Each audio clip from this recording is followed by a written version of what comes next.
Your brain. Most of the time, it doesn't actually feel like it belongs to you. Here's what I mean. Everyone watching this video, including you, wants the same thing. You want to stay calm. You don't want to panic. You don't want to lose control or look unstable when life gets hard. You want to look chill, no matter the situation. But in real life, that's not what happens. People get nervous, they lose patience, they overreact, they panic under pressure. And what's strange is, you don't want that. You want to stay calm. You want to be steady, but your mind suddenly does the opposite. It feels like your brain isn't on your side, like it's not fully under your control. And that's when everything starts falling apart inside. Anxiety, fear, overthinking, emotional outbursts, and stress. Now here's the interesting part. There was a man who stayed calm even when everything around him was chaos. War, death, betrayal, life or death decisions. His name was Marcus Aurelius. While most people would mentally break under that pressure, he stayed composed, clear-headed and stable. It's almost like he hacked his own brain. But here's the truth. He wasn't born like that. He trained his mind. I studied his method, I practiced it myself, and now I can honestly say that this is one of the most valuable mental skills you can ever learn. Because this isn't motivation, this is real mental control. In this video, I'll explain the idea, how to apply it, and how to train it. So welcome to the life skills segment. Give me a few minutes of focus, and you'll understand everything. Believe it or not, your mental strength works just like a muscle. Train it, and it gets stronger. Ignore it, and it gets weak. You can build a mind that stays calm in any situation. You just haven't been taught how yet. And before any mental hack works, there's one gate you must pass first.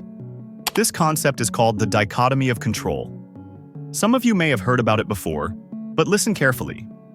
I'll explain it simply and clearly because everything after this depends on it. The dichotomy of control is a very simple way of thinking, but its impact is huge.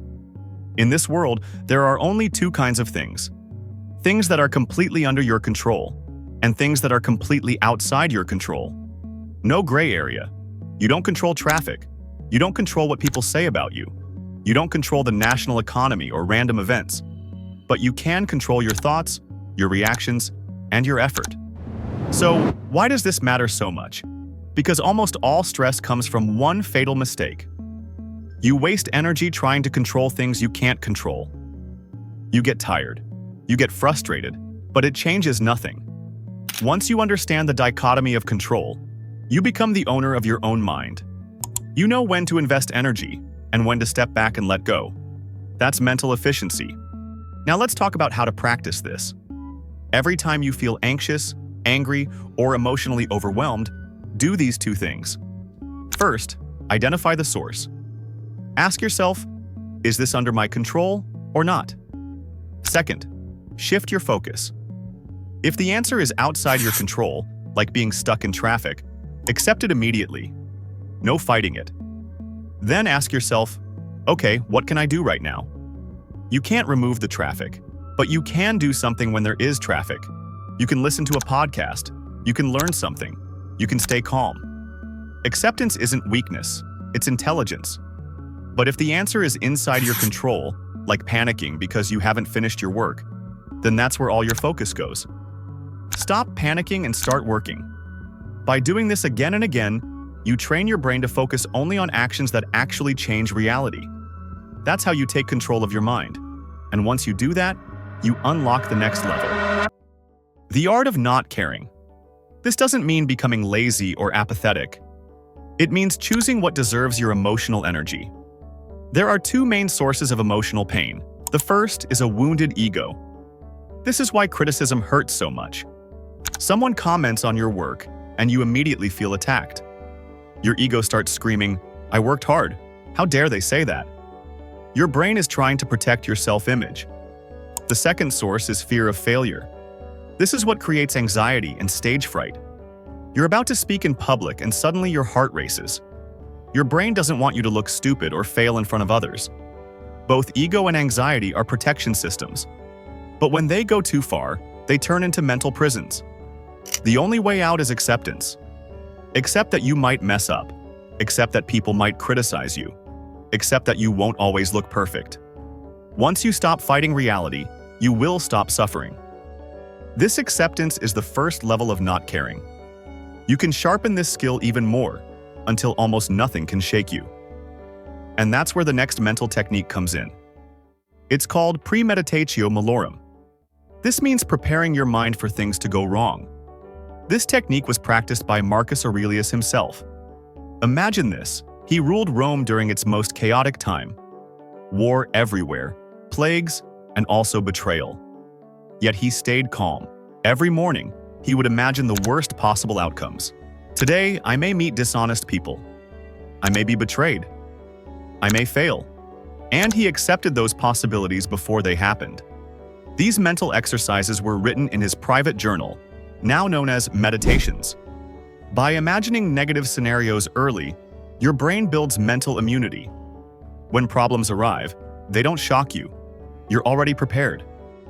You can apply this easily. Every morning, take 5 minutes. Think of one thing that makes you anxious today. Maybe a presentation. Maybe meeting someone. Then ask yourself, what's the worst realistic outcome? Maybe you'll sound awkward. Maybe you'll get criticized. And then, accept it. Then make a simple plan for what you'll do if that happens. Write it down. Try this tomorrow, and you'll feel the difference immediately. Now let's move to the next mental skill.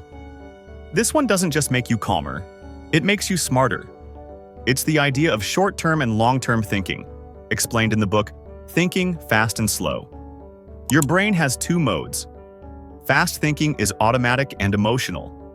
It reacts without thinking. Slow thinking is calm, logical, and deliberate. It's what you use when planning or solving hard problems. Most emotional mistakes come from fast thinking. The moment you pause, even for a second, you activate slow thinking.